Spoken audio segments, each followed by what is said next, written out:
సూర్యాపేటలో మాజీ మంత్రి ఎమ్మెల్యే జగదీష్ రెడ్డి దిష్టిబొమ్మను దగ్ధం చేశారు. బీసీ ఉద్యమ నాయకుడు జానయ్య యాదవ్ ఫోన్ ట్యాపింగ్ చేసి ఎమ్మెల్యేగా జగదీష్ రెడ్డి గెలిచారని ఆరోపిస్తూ బీసీ సంఘాల ఆధ్వర్యంలో నిరసన తెలిపిన జగదీష్ రెడ్డి దిష్టిబొమ్మను దగ్ధం చేశారు.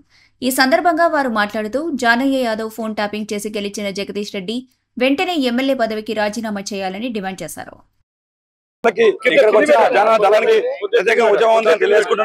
జానన్నను నేరుగా ఎదుర్కోలేక ఈ ఫోన్ ట్రాపింగ్ మత్తులో పెట్టి మా జానన్నను గెలుపుని అడ్డుకున్నటువంటి చరిత్ర జగదీష్ రెడ్డి గారిది.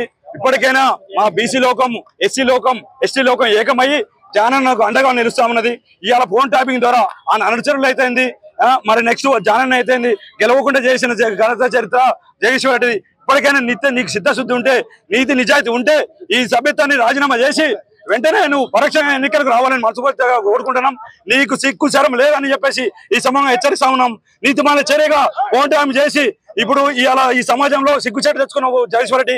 ఖబర్దార్ జగదీష్ రెడ్డి, నీ పత్రము ఈ బీసీ నాదం నుంచే పత్రమైందని తెలియపరుస్తున్నాం. ఫోన్ ట్యాపింగ్ ద్వారా విద్యార్థి లోకం ఏకమై ఇవాళ జానంగా ఉందని చెప్పేసి తెలియపరుస్తా ఉన్నాం. ఖబర్దార్ జగదీష్ రెడ్డి. సూర్యాపేట అసెంబ్లీకి జరిగినటువంటి ఎన్నికల్లో ఒక బీసీ బిడ్డగా పోటీ చేసినటువంటి ఒట్టే జానయ్య యాదవ్ గారిని నేరుగా మీరు ఎదుర్కొనే దమ్ము లేక మీకున్న అధికారాన్ని అడ్డు పెట్టుకుని ఫోన్ ట్యాపింగ్ల ద్వారా 200 జానన్న అనుచరులని 200 మందిని మీరు ఫోన్ ట్యాపింగ్ చేసి మీరు విజయాన్ని సాధించారు. నిజంగా మీది నైతికమైన విజయం కాదు జగదీష్ రెడ్డి గారు. మీకు నిజంగా చిత్తశుద్ధి ఉంటే ఈ రోజే తక్షణమే మీరు రాజీనామా చేయండి.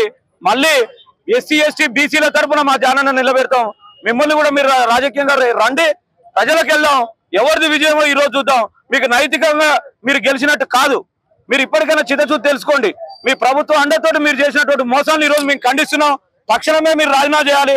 ఈ రోజు అధికారంలో ఉన్నటువంటి కాంగ్రెస్ ప్రభుత్వం కూడా చిత్తశుద్ధితో చేసి జగదీష్ రెడ్డి గారి సభ్యత్వాన్ని వెంటనే రాజీనామా చేయాలని డిమాండ్ చేస్తున్నాం.